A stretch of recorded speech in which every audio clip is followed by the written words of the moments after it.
안전 그게 굉장히 이번에 쟁점이었거든요. 안전 교육이. 그게 거의 교과로 빠질 뻔했어요. 실제로 지금 학교에서는 1학년들한테 안전이라는 시간을 따로 배정해요. 그래서 제가 봐서는 그게 어떻게 보면 뭐지? 왜 미래 먹거리? 그래가지고 안전 그쪽에도 지금 언제 교과로 들어올지 모르는 상황이고, 그렇게 되면 거기에 대해서 뭐 안전교육에 대한 전문가에 대한 수요가 있을 것이다. 모르겠으면 그건 제 생각인데, 아주 안전 것도 만약에 이제 그거 한다면 아까 뭐 안전교육이라는 걸 큰 틀로 해서 이제 특정 그거에 이제 좁혀서 뭐 아까 선생님께 말씀드렸지만 뭐 어떤 위급 상황에서 뭐 학생들이 어떻게 뭐 행동하는가 뭐 그런 것들 있지 않습니까? 그런 것들. 이 제목이 양적 특징으로 제가 지난 리서치 해본 건데, 예. 산업안전 쪽에 해당되는 게 이게 건설업의 전기위험 관리 분석이라고 이 질적 양적 연구. 이게 보면 나는 뭣도 모르고 뭐 질적 연구 뭔지 모르고 전에 한번 본 건데, 예. 자료 보니까 이게 보면은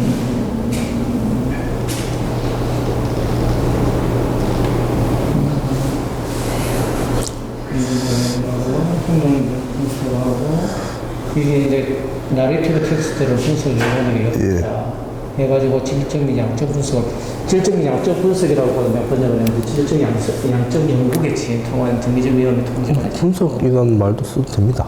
분석이라고 써도 되는데 쭉 해서 메소드 태그 크라우드에서 살짝 크기를 지정할 수도 있고, 분석 아노바 분석을 했고, 아노바 분석을 했다 그러면 T 검정을 했다 그러면 이거 양적 정량들이 양적 연구잖아요. 예.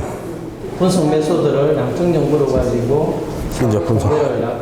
그러니까 양적 연구를 했고, 예. 아노바 T 테스트 분석을 했고, 예. 선행 계기 분석을 했고, 예.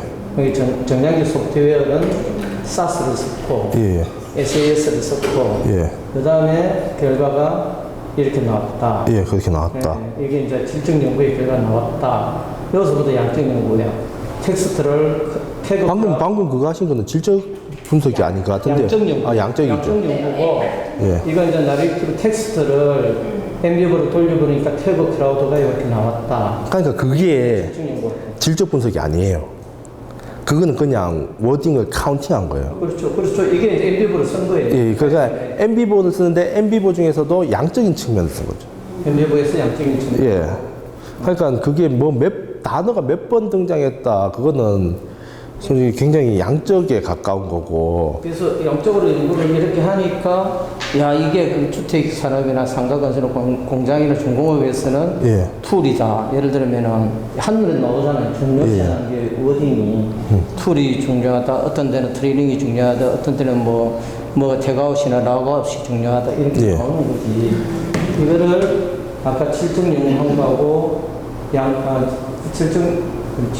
연구하고 뭐 상관관계 T-테스트 분석을 하고 그이랑 이제 혼합 연구가 된 거야. 결과 이렇게 나오고.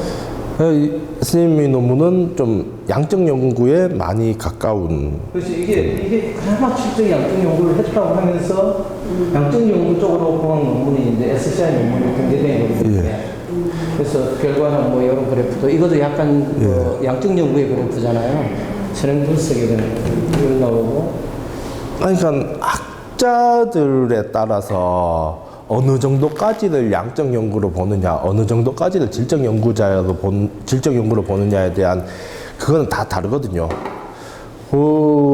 선생님의 논문 이제 질적 분석에서 이제 논문 그 워드의 카운팅에 좀 초점을 맞추신 그건 것 같고, 그러면 이제 한번 논문들을 한번 살펴보죠. 거기 박사 논문에서. 자, 먼저 뭐 제가 이제 쭉 찾아봤는데 혼합 연구 같은 경우에도 통합 연구 같은 경우에도 뭐 혼합 연구라고 불리기도 하고 통합 연구라고 불리기도 하는데 뭐 이게 여러 가지 방법으로 사용될 수 있습니다. 예를 들면 한번 하나하나씩 보죠. 청소년의 가정 폭력 경험이 휴대전화 의존도에 미치는 영향, 또라이 작가 우울의 이중매개 효과 검증. 저희 그 찾아보면 박사 논문이 거기 호남 연구라는 게 어떻게 보면 거의 뭐 외국에서 시작된 게 2000년대 들어와서 그렇고 우리나라에는 거의 2010년 이후에 좀 책들이 번역돼 나오고 그랬었거든요.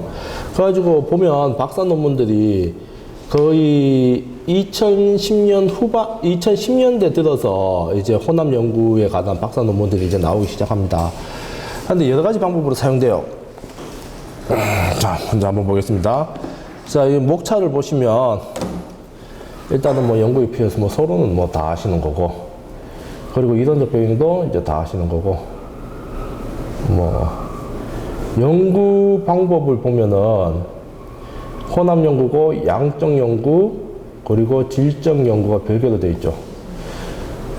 연구 결과 보면은 양적 연구 결과, 질적 연구 결과. 이 논문은 보면은 양적 연구가 주가 되는 연구입니다.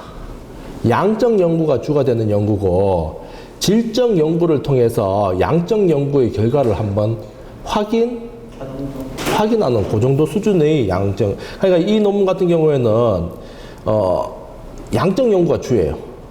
한번 보겠습니다. 뭐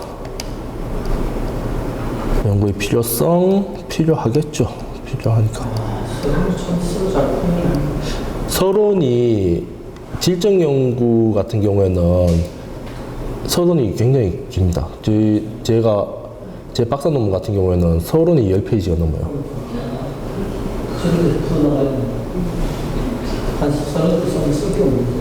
연구 문제가 5개죠. 영향을 미치는 청소년의 가정폭력 경험은 휴대전화 의존도에 영향을 미치는가? 청소년의 가정폭력 경험이 휴대전화 의존도에 영향을 미치는 경로에서 또래 착은 매개 역할을 하는가? 매개 역할을 하는가? 이중 매개 역할을 하는가? 어떠한 관계가 있는가? 보면 1번부터 4번까지는 다 뭐 같아 보이십니까? 양적 연구 문제죠.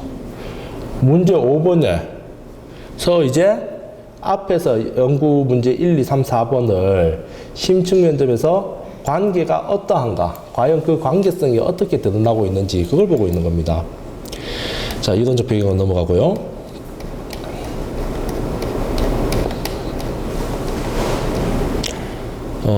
넘어가고.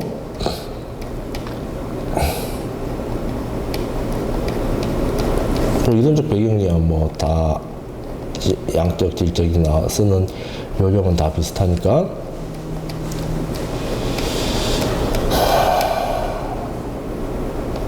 선행 연구도 이론적 배경에서 인정한 게 예. 누구의 연구에 의하면 뭐 이런 거 그거 하나만 또 샘플 좀.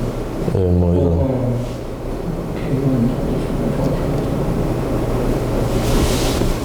근데 그럼 오늘 그 부적 못 쓰기니까 예를 들어서 간접 인용을 한다고 쳐봐요. 예. 논문의 본문 내용에서 간접 인용을 했을 때 예. 보통 누구누구의 뭐 대가 이론이라든가 예. 아니면 뭐 선임 연구의 어떤 저자를 이렇게 쓰고 예. 그 내용을 서술하는 게 맞는 건가요? 그거에 대해서는 얘기가 되게 많은 거예요.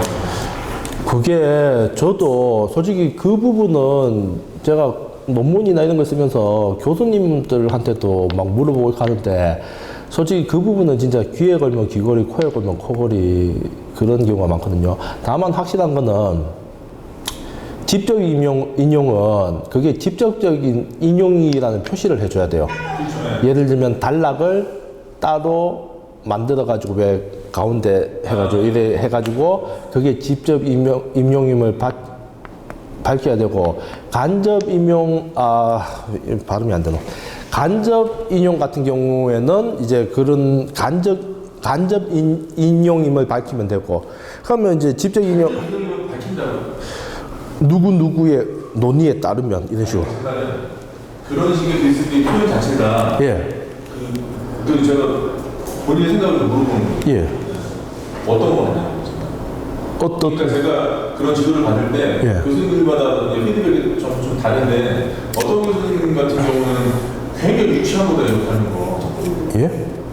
누구누구 저자가 뭔 얘기를 이렇게 표현하는 것 자체는 글쓰기가 굉장히 이건 수준이 떨어진다 이렇게 말씀하시는 분들도 있고. 그렇죠. 그 스탠스에 따라서 다릅니다. 제가 거기에 대해서 고민해봤어요. 이런 거하고 똑같죠.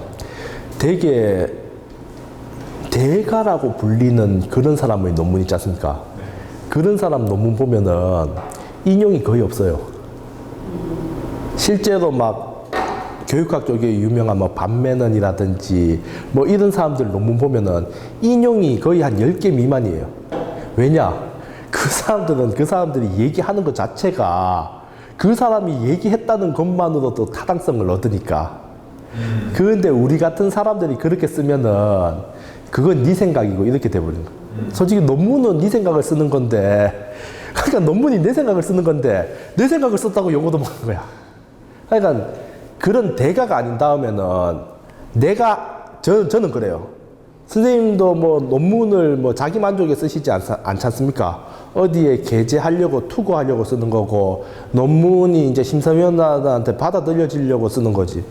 저 같은 경우에는 한마디를 하기 위해서 내 의견 하나를 얘기하기 위해서 진짜 인용을 몇 개씩 붙여요.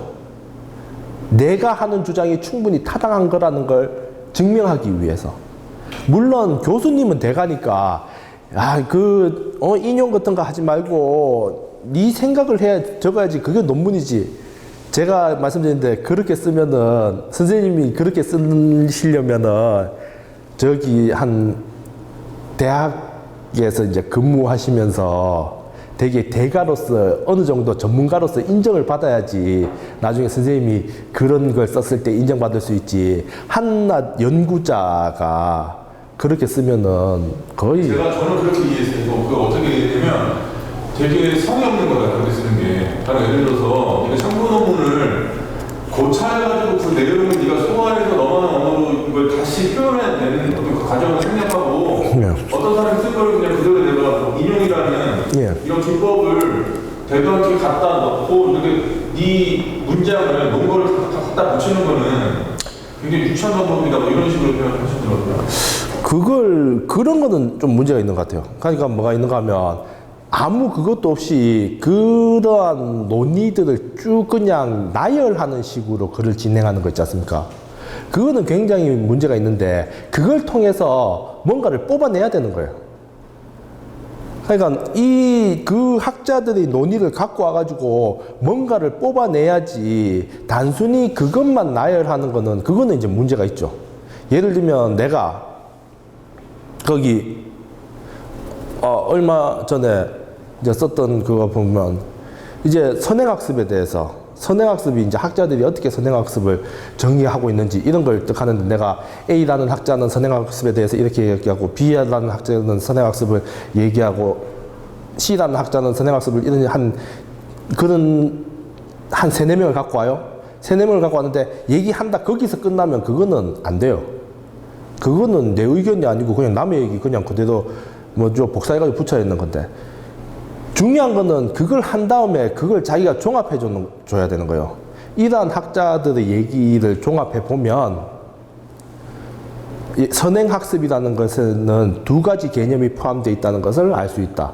첫째는 거기 학교 교육에 대해서 앞선다는 개념과 그것을 그 교육의 주체가 누가 되는가 이런 2가지 개념이 포함되는 걸 알 수 있다. 따라서 선행학습을 이 2가지 측면에서 정의해 보았을 때 제가 그걸 왜 한 3-4명을 갖고 왔는가 하면 선행학습이라는 것이 무엇인지 제가 정의를 내리려고 그걸 갖고 왔는 거거든요.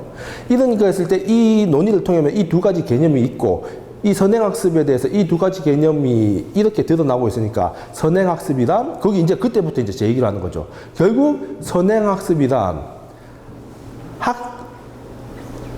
학생의 자발적 의지가 아닌 특정한 교육기관에 의해 학교 교육에 비해 먼저 학습하는 것을 선행학습이라고 정의할 수 있다. 이런 식으로. 단지 나열만 하는 게 아니고. 이게 설명을 쭉 보면 인용을 2개를 가르치고 이연 이런 하고 2천 팀만서 이 2번의 연구를 요약해서 반지름 형식으로 이 두 사람의 연구를 내가 해석해 보는 거자 이렇게 되는 거야. 그러니까 이제 뭐 누구 연구에서 끝났다 세 줄 쓰고 또 누구 연구에서 이게 끝났다 그렇게 쓰면 안 된다. 네, 그렇게 나열식으로 쓰지 않고 내가 무슨 하고 싶은 일단은 내가 일단은 왜 이걸 인용해야 되는지 그걸 먼저 생각하셔야 돼요. 내가 이 인용을 통해서 내가 무슨 얘기를 하고 싶은가?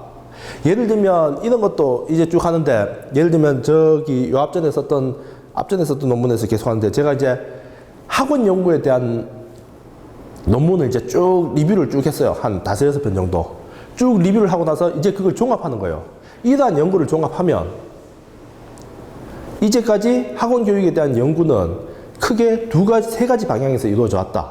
효과성 검증이라든지 뭐 매개 요인 분석이라든지 이 2가지 관점에서 연구되어 왔다. 따라서 뭐 학생들의 학습에 대한 연구는 부족했다고 할 수 있다. 고로 지금은 단순히 그 학원 교육에 대해서 뭐 효과성이나 발생 요인에 대한 탐구를 떠나서 그 속에서 학생들이 어떻게 학습하는가에 대한 연구를 하고자 한다 이런 식으로.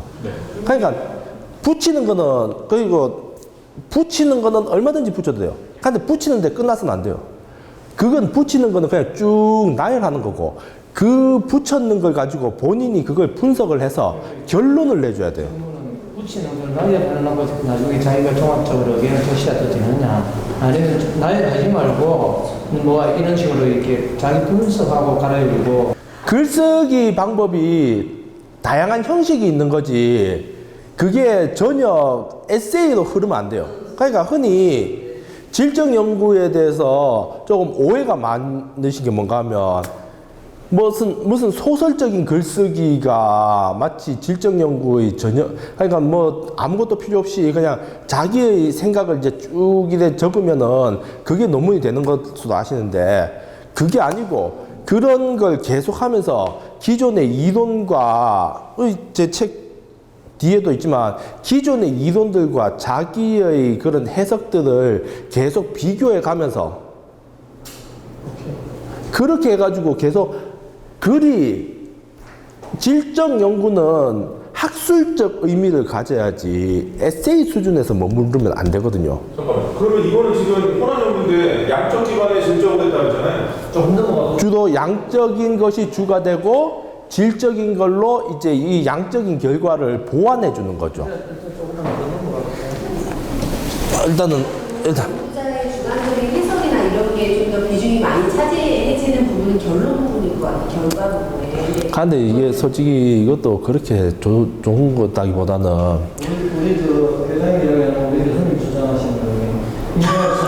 선생님 연구부터 왜 자꾸 논문을 한툭해서 그 몇천 그거 하느냐. 당신이 연구자로서 이거 주관이 안 된다는 근데 실제로 거기 보면 교수님들 저 이제 이쪽은 어떻게 모르겠는데 저희 지도 교수님도 보고 딱 하시는 말씀이 논문 심사가 들어오면 참고 문헌부터 먼저 본다 하더라고요.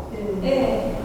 참고 문헌부터 먼저 보고 참고 문헌에 보고 막 논문이 쭉 참고돼 있고 외국 논문도 쫙 섞여 있으면 이 논문은 그래도 좀 신경 써서 썼네 이렇게 딱 이렇게 보고 만약에 딱 들쳤는데 뭐 국내 논문 한 7-8편 정도 인용이 돼 있다 그러면 그냥 예. 그건 말도 안 되죠. 이거 썼다는 거 아니 실제로 그런 논문 많아요. 그래가지고 이런 아까도 말씀드렸지만 대가는 이래 뭐 그냥 적으셔도 남들이한테 인정을 받겠지만 저희 같이 이래 유명하지 않은 연구자는 한마디 하려고 인용을 2-3개씩 붙여야 돼요.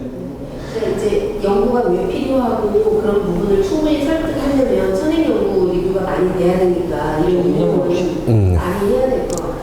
이런 부분에서. 선행 연구에 대한 이런 좀 분석이 이제 쭉 나와 있고요. 그러니까 여기도 보면 이제 쭉 있고 마지막에 한 줄. 이거 별로 좋은 건 아니에요. 마지막에 좀 더 좀 심도 깊게 좀 분석을 해야 되는데 결국 이걸 통해서 뭡니까? 선행 연구를 통해서 청소년 가정폭력 경험, 즉 학대와 방임은 휴대전화 의존도에 영향을 미침을 알 수 있다. 근데 여기는 또 레퍼런스를 열면 달고 끝인가? 이게 그 미주를 달 보통 우리는 민주를 다는데 이렇게 하고 학무 이제 전공에 따라서 예? 예, 사회복지. 그 전공에 따라서 이제 뭐 미주나 각주나 이런 거에 대한 좀 스탠스가 다릅니다. 교육학 쪽에서는 거의 요즘에는 미주나 각주를 달지 않습니다. 그러니까 미주나 각주를 달아야 될 사항이면은 그냥 그걸 본문에 쓰라고 이렇게 얘기하거든요. 그러니까 뭐 어떤 책 보면 왜 미주 특히 뭐 역사학이나 뭐 이쪽에 보면 미주나 각주를 되게 좋아하는데 어떤 거 보면 논문을 또 보면 미주 각주가 거의 반 이상이고 본문이 막 3분의 1이고 이런 논문 굉장히 많거든요. 그런데 이게 그쪽 이 전공에 따라서 다 달라요. 그런데 특히 교육학이라든지 뭐 이쪽 분야에서는 요즘에 미주나 각주는 거의 다 읽지 않습니다. 그냥 본문에 다 써요. 교육학 쪽에 관련되는 논문인가요? 아마 지도 교수님의 성향이 예. 실전 학문이라서 이론적인 것보다는 사회복지는 예. 더 현실적인 것 같습니다. 예. 그래서 이제 쭉 이론적 배경이 쭉 있고, 가정폭력 뭐 관계가 있고, 뭐 이거는 이론적 배경이고, 이제 연구 방법 들어가면 이제 혼합 연구에 대한 거기 혼합 연구에 대한 개괄적인 설명이 들어가죠. 왜냐하면 그 보통 연구 방법 쓸 때 자기가 추구하는 연구 방법에 대해서 개괄적인 설명을 해줍니다. 왜냐하면 특히 질적 연구회 같은 경우에는 그걸 원하세요. 뭐 이게 박사 논문인가요? 예. 이 혼합 연구에 대한 개괄적인 설명을 더 있고 여기는 이 지금 혼합 연구 자 보시면은 지금 이 연구에서 연구 방법이 어떻게 되어 있는가 보면 보시면 아시지만 1단계 양적 연구를 하고 2단계 이제 질적 연구를 했는데 보시면 알겠지만 질적 연구, 심층 인터뷰를 통한 주제 분석이라고 되어 있는데 여기도 보면 이 질적인 부분의 목적이 뭔가 하면은 양적 연구의 결과를 보다 심층적으로 탐색하고 이해하기 위해서 지금 질적 연구 방법을 쓴다고 돼 있죠. 그러니까 주는 이거예요. 이 연구 같은 경우는 주는 양적인 게 되고 이 결과를 어떻게 좀 더 깊이 있게 이해 혹은 질적 방법을 통해서 하나의 검증도 되고 이런 양적 연구가 주가 되고 질적 연구를 부수적으로 사용한 그런 논문이 되는 겁니다. 보시면 양적 연구, 뭐 연구 모형은 이제 양적 연구에 대해서는 뭐 다 아실 거니까 양적 연구가 아까 연구 문제 보셨죠? 연구 문제와 관련된 이제 가설들이 이제 쭉 나와 있고 가설들이 나와 있고 측정 도구, 뭐 독립 변수, 뭐 종속 변수, 매개 변수 1, 매개 변수 2, 뭐 조사 대상 및 자료 수집 방법은 뭐 이렇게 대충 인구학적 특성 나와 있고 자료 분석 방법은 뭐 여기서 보시면 알겠지만 예, 보통 이쪽에는 뭐 기술 통계 분석, 상관관계 분석, 분산 분석, 중다회귀 분석, 중다회귀 분석 뭐 이런 것들이 했고 질적 연구는 뭐 어떻게 심층 면담 이루어졌고 이제 질적 연구 대상의 인구학적 특성 뭐 이런 여기는 저기 통계 그거 수학은 아니야? 통계 완전 통계하는 건데. 예? 이거는 이제 요 앞쪽에 있는 부분은 이제 양적 연구가 어떻게 이루어져 있는지에 대한 설명이고요. 그러면 거기 통합 연구 같은 경우에는 질적 측면은 어떻게 연구가 이루어졌고 양적 측면은 어떻게 이루어졌는지 그거를 병렬적으로 설명해 줍니다. 뭐 여기 보시면 알겠지만 매개 변수 이런 거 다 나와 있고 자료 분석 방법하고 질적 연구 조사 개혁은 뭐 이제 조사 개요죠. 데이터 중 양적 연구에 활용한 패널 6차 동시단 중학교 3학년 학생들에 대한 양적 연구 결과를 통해서 검증된 실적 심층 면담을 적용했다. 보다 동일한 대상이고 패널 그렇죠. 중학교 3학년생 10명. 뭐 1대1 심층 면담. 때론 집단 심층 면담. 연구 대상의 일반적 특성. 총 10명이네요. 10명의 성별, 연령, 뭐 형제, 지금 이거 같은 경우에는 뭐 그 청소년의 그런 부분이 있기 때문에 뭐 이런 가족 관계가 뭐 중요하겠죠. 여기 보면 좀 다른 요소도 들어가야 될 것 같은데 뭐 어쨌든 거주지 이런 건 별로 중요한 게 아닌데 질적 연구의 분석은 일단 질적 연구의 질문 내용 어떤 내용에 대해서 질문을 했는가. 뭐 이거 분석 내용은 없네요. 연구 결과, 양적 연구 뭐 결과 이렇게 쭉 나옵니다. 기술 통계 분석, 분석 결과 이렇게 쭉 나오고 이렇게 쭉 나오고 그리고 뭐 여기도 또 양적 분석 결과죠. 변수와 변수 사이의 관계. 지금 여기는 양적 연구하고 논문이 거의 형식이 똑같습니다. 이 양적 연구 부분은. 이거 다 양쪽이네 지금. 예, 이게 양적인 거죠. 표도 많이 찍어야겠네. 예, 양적. 이건 양적 연구니까요.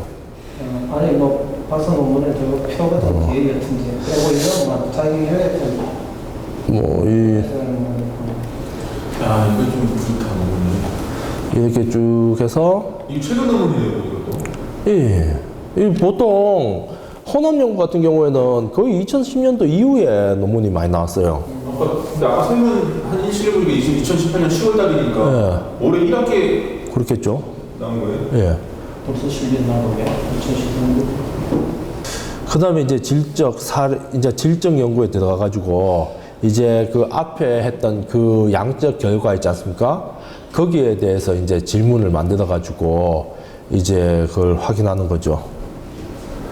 근데 저기 만약에 저렇게 질적 인터뷰를 하려면 적어도 가정폭력 경험이 있는 대상들을 선정하는 거죠? 예, 그렇겠죠. 그러면서도 휴대전화 의존도가 높고 예. 또 우울감이 있는 청소년을 그렇죠. 목적표. 아까 잠깐 봤을 때 목적적 표집을 했다는 예. 그렇게 해야 돼. 목적 표집을 했다는 얘기가 자기가 저 조건에 맞는 표집을 했다는 얘기니까. 그러니까 목적 표집을 했다는 말 자체에 이 연구 주제와 맞는 그런 대상을 표집했다는 말이 들어가 있는 겁니다. 그러면 그 패널 그 데이터 내에서 저 점수들이 높은 친구들한테 인터뷰를 한 거죠. 그렇죠.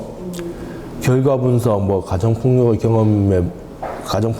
경험 안에는 뭐 학대, 방임,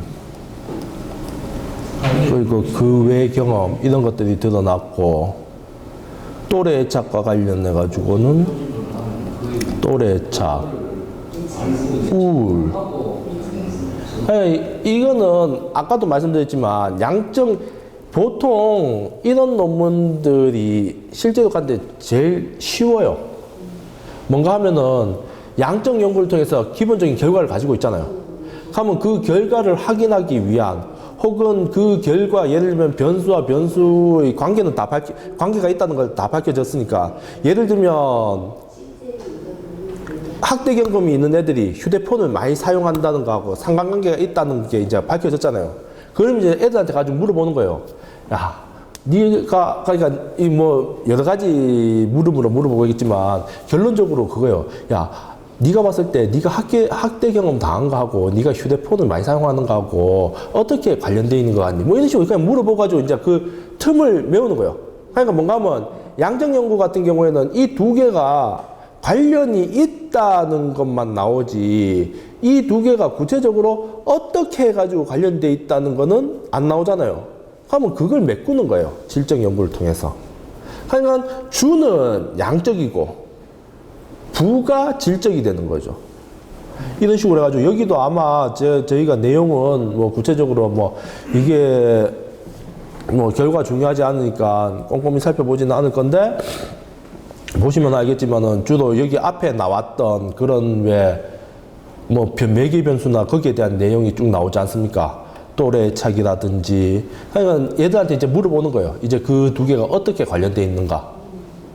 예를 들면 선생님께서 이제 안전교육에 대해서 연구를 한다. 근데 통계조사를 해보니까 실제 교육받은 것과 아이들의 그런 행동하고 관계가 뭐 분명하더라, 있더라, 없더라. 만약에 그럼 이제 애들한테 가가지고 물어보는 거죠. 있다고 발견되면 애들한테 가가지고 야, 네 그때 그 위기 상황이 됐을 때 네 그 교육이 어떻게 도움이 되는 것 같았어? 뭐 이런 식으로. 혹은 뭐 그게 생각이 나긴 났어? 뭐 어떻게 났어? 뭐 이런 식으로 해가지고 그 관계를 이제 채워가는 거예요. 그 관계를 세우는 이런 그 질적 연구는 우리가 얘기하는 거, 질적 여러 가지 방법들이 있잖아요. 예. 현상학이나 뭐 근거 이론이나 사회 연구나 이런 거하고는 상관없이 그건 상관없이 그냥 연구 내용만 질적인 접근을 한 거죠. 무슨 방법론적 수준이 아니고. 이론적인 접근이 아니고 질적 연구라는 예. 면담만 예. 솔직히 거기에서 그것까지 살리기는 쉽지 않을걸요. 결론 비슷하지 않을까요? 결론은 별 거 없습니다. 제가 봤는데 대부분 이게 뭔가 하면 예? 쭉쭉 내보면 결론 보면은 결론은 대부분 보면 그냥 요약 정도예요. 요약. 질적 연구 요약. 뭐 함의 뭐 쓰고 뭐 이런 식으로 해가지고 정책적 함의 뭐 연구의 한계와 제언 뭐 이런 식으로 마무리 지어놨는데 뭐 이 논문의 큰 구조는 양적 연구가 주가 되고 질적 연구가 이제 그 질적 연구를 통해서 왜 그 사이에 어떻게 그렇게 관련 맺고 있는지 그거를 여기서는 질적 연구라기보다는 질적 접근이 맞는 거죠, 실제. 예. 근데 뭐 솔직히 믹스드 어프로치라는 표현은 뭐 늘 사용되니까. 그러면 거꾸로 질적 연구가 주가 되면 그거는 어떤 이론적인 배경을 바탕으로 이렇게 하겠네요. 현상학이든 예. 그럼 질적 연구가 주가 되는 연구들은 어떻게 되어 있는가 하면은 보통 크게 성공되는 지금 말씀하시는 사례는 오늘 그거는 제가 어제 찾아봤는데 너무 다섯 편인가? 잘 안 보이고 다만 그 비슷하다기보다는 그거하고 유사한 건 있어요. 그 미리 말씀드리면 보통 이제 질적 연구가 주가 되고 양적 연구가 부가 되는 거는 어떤 형식인가 하면은 이제 질적 연구를 통해서 말씀드렸지만 이제 개념을 밝혀내고 그 개념이 이런 관련이 맺는다는 것을 최종적으로 결론을 도출한 후에 뭐 설문지라든지 이런 양적 분석을 통해서 질적 연구 결과를 뒷받침하는 경우가 많아요. 일단 요건 접어두고 제가 여기 갖고 왔는데 이거는 꼭 그런 건 아닌데 이 논문은 뭔가 하면은 이제 간호사의 이 실행 연구거든요. 결론은 이게 실행 연구인데 실행 연구가 뭔지에 대해서 설명을 잠깐 드리자면 실행 연구는 여러분 프로그램 같은 거 있지 않습니까? 프로그램을 한번 실행해서 그 변화되는 그걸 그냥 가볍게 퉁치면은 프로그램을 실행해 가지고 이제 그 프로그램의 효과성이라든지 혹은 그 전후의 변화 뭐 이런 것들을 뭐 퉁치면 이제 그렇게 얘기할 수 있는데 그 살펴보는 그런 연구라고 할 수 있는데 여기는 보면은 지금 방금 말씀하셨던 게 그러니까 질적 베이스로 와서 양적으로 보완하는 형식의 논문을 말씀하시는 건가요? 그런데 이론들을 통해서 뭐 예를 들어서 뭐 어떤 치료 프로그램의 효과성을 분석했을 때 제가 그냥 직접적으로 예를 들자면 성공제자의 재능을 막기 위해서는 치료 프로그램에 어떤 것들을 넣어야 되는지를 그 출소한 제공하지 않은 사람들이 인터뷰를 했어요. 심층 인터뷰를 제공을 받는구나. 그래서 실제로 재소자들한테 심리치료 프로그램에 그런 요인을 넣어서 치료 프로그램을 하고 사전상으로 측정을 하면 말씀하신 결과가 돼요. 예. 그러니까 솔직히 이제 실행 연구를 그렇게 퉁치기는 좀 어려운 부분이 있는데, 저희가 사실은 생각하고 있는 부분이에요. 예. 제가 좀 의문점이 부분이 있었던 게, 방금 예를 들면 질병연구 방법론을 적용을 해서 예. 어떤 사례를 발견을 했어요. 예. 근데 그거를 이제 보완하는 거를 이제 양적 연구를 많이 한다. 근데 내가 그 사례를 발견한 그 비슷한 사례의 사람들을 양적 연구에서는 보통 기본 몇십원 막 200명 얘기하거든요. 예. 이런 생각이 들어서 좀. 그렇지. 네. 근데 제소자 프로그램 그거는 가능해요. 네, 심리치료 프로그램은 사전사후 그 그렇죠. 결과만 보면 되니까 그렇게 될 수 있고. 보통 실행 연구 이게 교육학 쪽에서 굉장히 많이 적용되거든요. 왜냐하면 이게 현장 교사들이 정말 적용하기가 쉬워요. 왜냐하면 자기 교실에 적용해 보면 되니까. 가지고 그 전에 그러니까 물론 뭐 실행 연구를 그냥 단순히 그 프로그램의 효과를 찾는다 그렇게 얘기하기에는 조금 무리가 있지만, 그래도 선생님들 그러니까 어떤 프로그램을 돌려서 이 현장을 이제 개선하려는 그게 이제 실행 연구인데, 이거 같은 경우에 보면은 저는 이거 간호학 쪽은 잘 모르니까 간호순회 뭐 순회 간호라고 뭐 그런 그게 있다 하더라고요.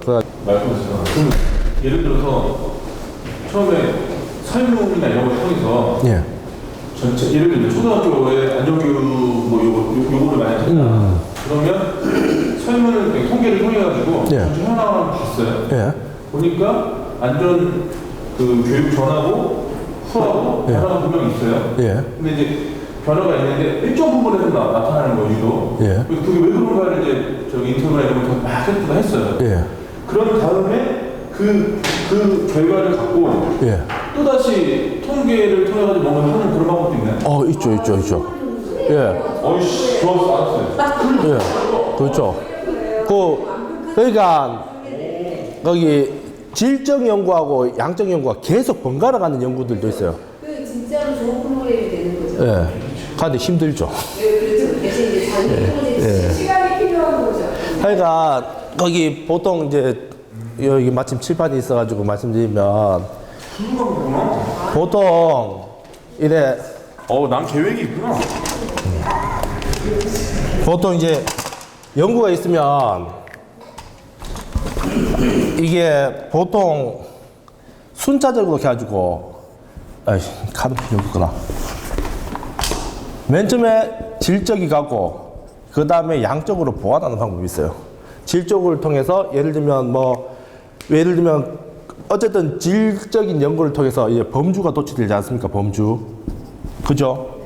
그러니까 이게 뭐 양적 연구에서 얘기하면 변수죠, 변수. 변수라는 게 나오지 않습니까?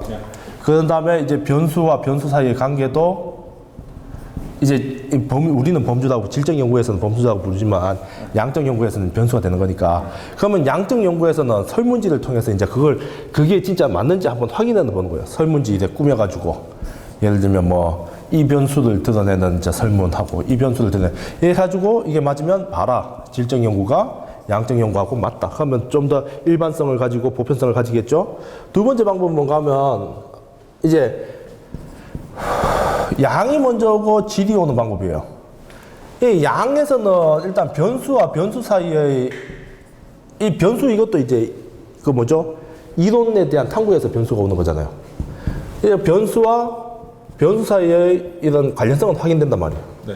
근데 이게 어떻게 관련되는지. 예를 들면 돈이 많으니까 공부를 잘하더라. 그러면 왜 돈이 많은 사람이 공부를 잘한다는 관련이 있다는 건 되는데 왜 이게 관련되는 거는 지금 모르잖아요. 그러면 이제 질적인 그걸로 가지고 물어보는 거죠. 야, 돈 많은 게 네 공부 잘하는 거에 어떻게 도움이 되는데? 돈 많으니까 학원도 많이 가고 다른 데 고민 안 하고 공부만 하면 되고 그러다 보니까 공부도 잘하게 됐어요. 이런 식으로 해가지고 이렇게 가는 것도 있는가 하면 세 번째 이게 번갈아 갈 수도 있어요. 방금 선생님이 얘기하신 것처럼 예를 들면 양쪽으로 해보니까 변수하고 관련이 있는 게 확인되더라. 하면 이제 질적으로 가가지고 이게 이제 어떻게 관련이 있는지 이제 해보니까 이렇게 관련되더라. 그러면 다시 이렇게 관련되는 걸 양적으로 해가지고 이렇게 관련되는 게 맞는지 이제 확인을 해보는 거죠. 그렇게 하면 양질량 이게 계속 더 반복될 수도 있어요. 또 질이 더 올 수도 있고 그 다음에 또 갈 수도 있고 혹은 아니 그러니까 이렇게 할 수도 있는 거죠. 이걸 통해 가지고 현황을 받고, 예. 그래서 이 특정 어떤 상황에 대한 내밀한 부분을 받고, 예. 그래서 보완할 것들에 대한 어떤 조치를 취해서 다시 해보니까 메꿔지더라. 뭐 이렇게 할 수도 있는 거죠. 그렇죠. 몇 시간에 걸리죠? 예. 눈빛이 반짝반짝 빛나는 것 같지 않아요? 아, 예, 훌륭합니다. 예. 그러니까 연구의 설계는 일단 호남 연구도 넓은 시전에서는 질적 연구의 한 분야도 보거든요. 예, 호남 연구도 그러니까 일종의 이제 서로가 이제 소유권을 주장하고 있다고 해야 되나? 있는데 질적 연구에서 말하자면 연구의 설계는 확실한 결과가 나올 때까지 얼마든지 변형될 수도 있고 그렇될 수 있는 겁니다. 왜 양적 연구에서는 일단 설계가 딱 되면은 그대로 쭉 내려와야 되잖아요. 질적 연구에서는 이걸 도중에 바꿀 수도 있고 도중에 방향을 틀 수도 있고 자기가 충분히 자기가 원하는 결과가 나올 때까지 그 연구가 지속될 수 있는 거예요. 그렇게. 축하드립니다.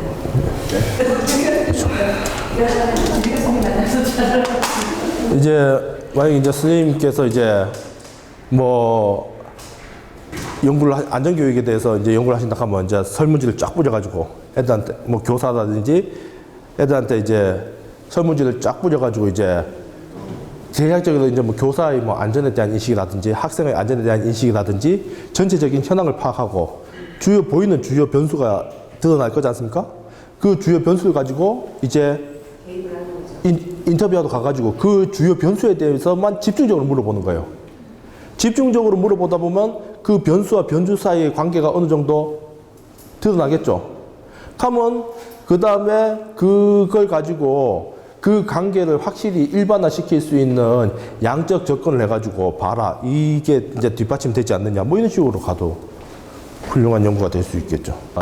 요새 이제 뭐 경영학이나 심리학 이쪽에서도 뭐 질적 연구 전통이 이제 좀 셌지만 경영학 이쪽에도 이제 질적 연구가 어떻게 접근되는가 하면은 이제 예를 들면 뭐 스타벅스를 생각해 보십시오.